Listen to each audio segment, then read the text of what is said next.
15 minutes on the clock. And now we'll go into the introductions. Kevin is a member of the ranks at Toastmasters. Tonight we will learn to step up and reach new heights. Please welcome Kevin Moffitt.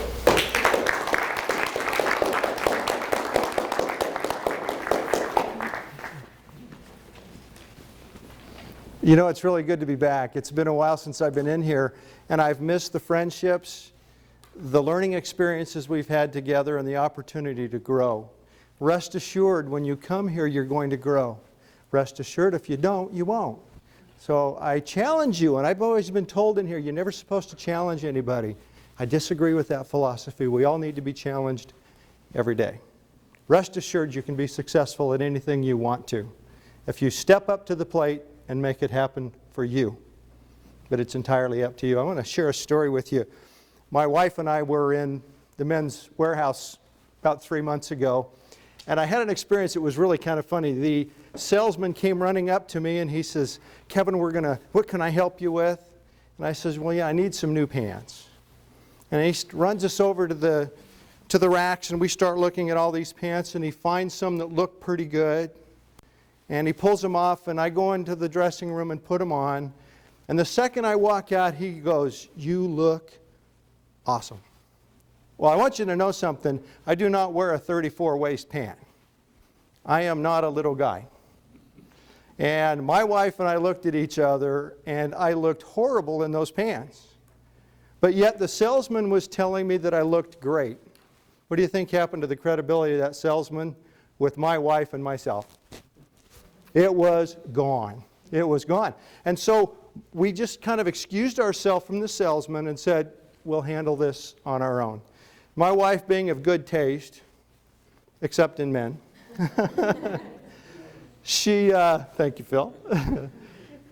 We went over to the racks and we found some pants that fit, and they looked good, and I was able to go home and feel good about the clothes that I was wearing. But I learned an experience that day. As enthusiastic as that salesman was, he forgot the most important thing of being a good salesman. It's not enthusiasm. It's being honest, true, and faithful to the products that you're selling and in taking care of your customer. If you don't do that and you lose them, you'll never, ever get them back. And as we go on a little bit further, I'm going to tell you we're going to bring that back up again because it's important. Talk to you about another little thing that is kind of funny. How many of you guys have seen Indiana Jones? What was he scared to death of? Snakes? I don't have a problem with snakes, but you know what I have a problem with? I hate spiders. They're creepy and they're crawly. Well, I have a friend named Bart, a Filipino friend that lives up in Ridgecrest, and he says, "Kevin, I want to introduce you to my buddy Genghis Khan." And when I heard Genghis Khan, I knew I was in trouble, but I went in anyway, and he pulls out this tarantula, and he says, "Kevin, come on, you can play with it, you can hold it." And I'm going, there's no way. In Hades, I'm going to put that thing on me. And I said, no, no, no. And finally, he talked me into it. And you know, it was really neat. When he put Genghis Khan on my arm, I realized he was really soft, and he was kind of fuzzy. And he crawled around on my arm, and we put him on my head. And I was kind of rubbing his behind a little bit. And I realized there was nothing to be afraid of. Genghis Khan was perfectly safe. They're not venomous. They just look really scary. Kind of like some of the people we work with. You know, you think they're venomous, but they're not. Well, Genghis Khan proved to me that spiders weren't necessarily that bad. He did try and hand me a scorpion a little bit later, and I said, no, I'm not doing that. But I learned from Genghis Khan that you can overcome your fear. Again, another key factor in stepping up to the plate and becoming more than you are today is to overcome fear and meet the challenges head on. Don't run from them. Now, as we go on for just a second, I'd like to get a couple of volunteers. 3 of them, as a matter of fact. In fact, I'm going to grab you 3 right there. Right there. Can I get you to help me for just a second? Come on up. You guys, come on. What I want you to do is I want you to come over to these blocks for just a second. Okay? And as you're walking over here, this is what I want you to do. Okay? Do me a favor. Don't block the camera, but get right on over here. Get on this side. All 3 of you, you're going to work as a team. Now what I want you to do is I want you to take those blocks and I want you to build us a tower, okay? Take the blocks and I want you to build us a tower. Let's see how fast you can do it. Let's build a tower. Let's see how fast you can do it. You guys are doing great. I'm going to peek in here. Yeah, you're doing really, really good. Build that tower.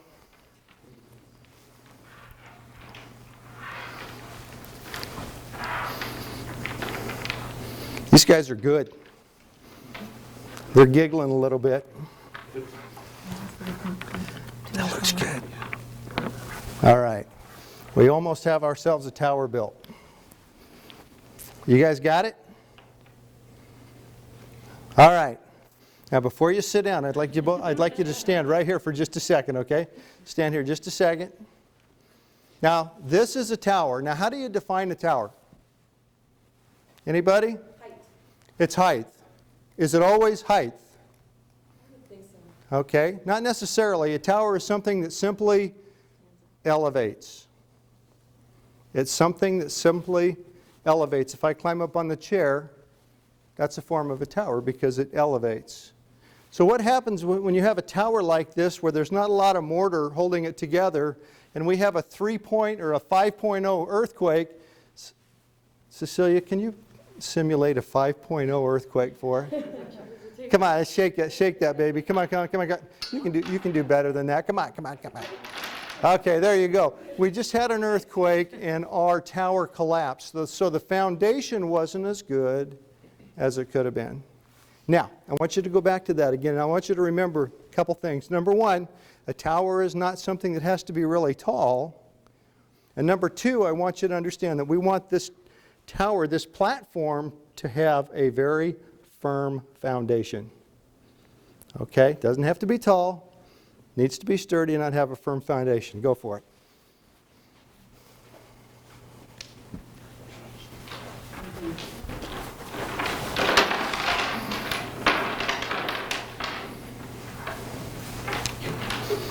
Go ahead. See, I like how they're working together. You like that? I think they're asking for decals to put on the blocks.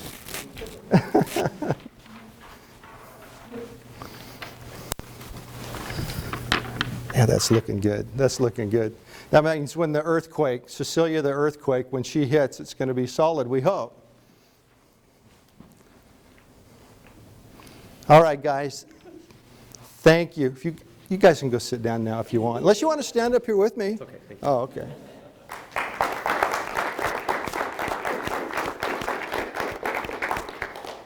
What is different now with this tower than what we had before?